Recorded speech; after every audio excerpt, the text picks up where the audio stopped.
इस वीडियो में हम अगस्त महीने के वीकली करंट अफेयर्स के बारे में जानेंगे। अगस्त 2025 वीकली करंट अफेयर्स 18 अगस्त से 31 अगस्त तक सभी प्रतियोगी परीक्षाओं के लिए महत्वपूर्ण।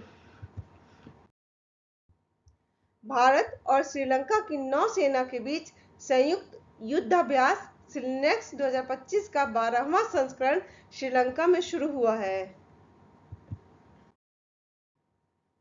केंद्र सरकार ने यूजीसी, एआईसीटीई और एनसीटीई को एकीकृत कर भारतीय उच्च शिक्षा आयोग के गठन की घोषणा की है। तमिलनाडु में अंतर्राष्ट्रीय पतंग महोत्सव का आयोजन हुआ है। रूस ने वर्ष 2036 तक वेनेरा डी शुक्र मिशन लॉन्च करने की घोषणा की है। केंद्र सरकार national deep water exploration mission समुद्र मंथन लॉन्च करेगी। 19 अगस्त को विश्व मानवतावादी दिवस मनाया गया। 2025 के लिए इस दिवस की थीम है वैश्विक एकजुट को मजबूत करना और स्थानीय समुदायों को सशक्त बनाना। मनिका विश्वकर्मा ने मिस यूनिवर्स इंडिया 2025 का खिताब जीता है।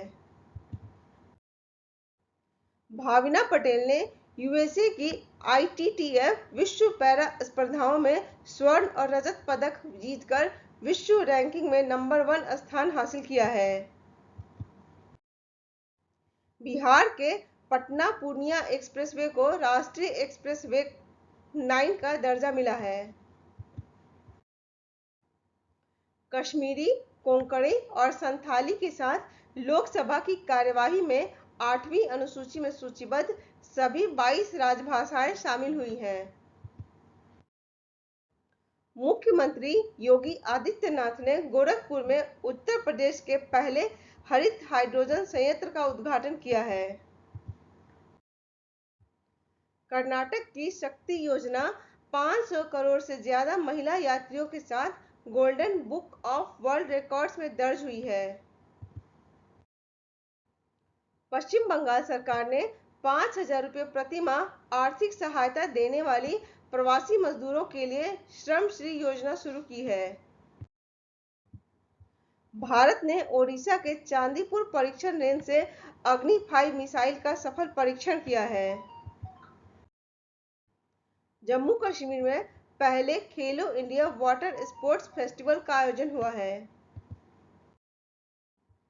ई गवर्नेंस पर 28वां राष्ट्रीय सम्मेलन आंध्र प्रदेश के विशाखापट्टनम में आयोजित होगा। केंद्र सरकार ने उत्तर प्रदेश के जलालाबाद का नाम बदलकर परशुरामपुरी करने को मंजूरी दी है। नासा और आईबीएम ने सौर तूफानों की भविष्यवाणी में क्रांति लाने के लिए अभूतपूर्व एआई मॉडल सूर्य का अनावरण किया है। विश्व प्रतिस्पर्धात्मकता रैंकिंग यानी कि वर्ल्ड कॉम्पिटिटिवनेस इंडेक्स 2025 में भारत को 41वां स्थान मिला है। इस रैंकिंग में पहले स्थान पर स्विट्जरलैंड, दूसरे स्थान पर सिंगापुर और तीसरे स्थान पर हांगकांग है। यह रैंकिंग आईएमडी द्वारा जारी की जाती है। केरल भारत का पहला 100% डिजिटल साक्षर राज्य बना है। मणिपुर के प्रेमचंद पुखरामबम को ललित कला अकादमी पुरस्कार से सम्मानित किया गया है। भारत मलेशिया स्थित एशिया प्रशांत प्रसारण विकास संस्थान का अध्यक्ष बना है। भारतीय सेना ने असम और मणिपुर में सैन्य नागरिक एकीकरण अभ्यास समन्वय शक्ति 2025 का आयोजन किया है।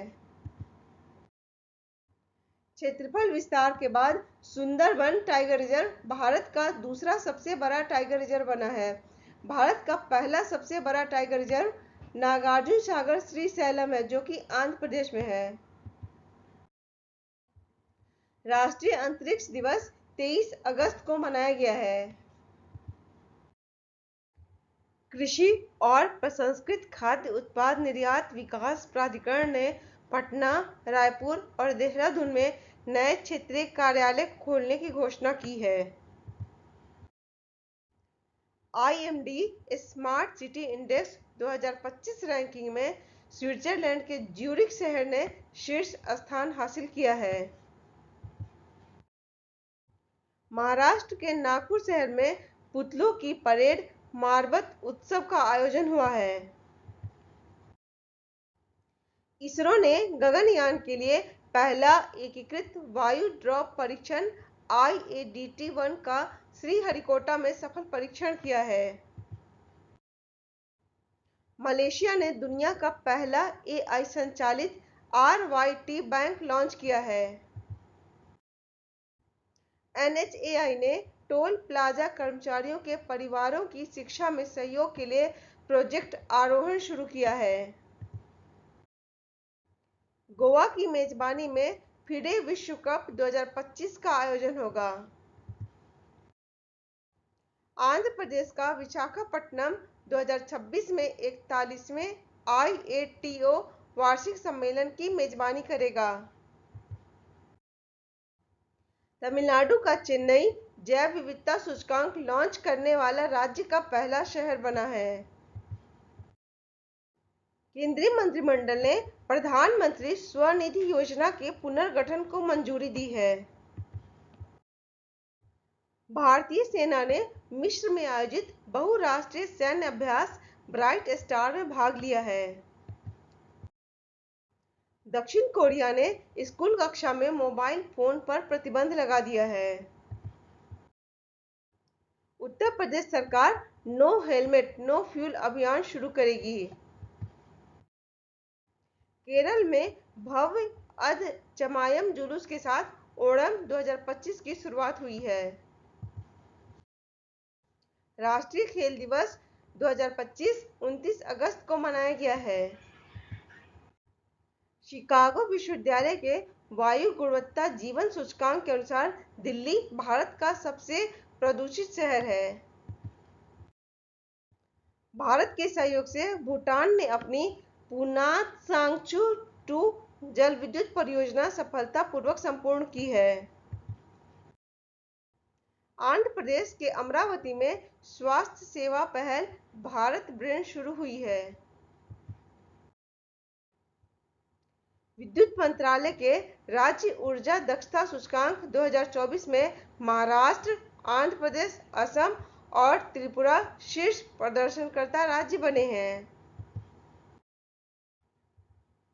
पहली बार लोकसभा अध्यक्ष ने दिल्ली के बाहर भुवनेश्वर में अनुसूचित जाति जनजाति संसदीय समिति के राष्ट्रीय सम्मेलन का उद्घाटन किया है। और RBI के पूर्व गवर्नर उर्जित पटेल को अंतर्राष्ट्रीय मुद्रा कोष का कार्यकारी निदेशक नियुक्त किया गया है।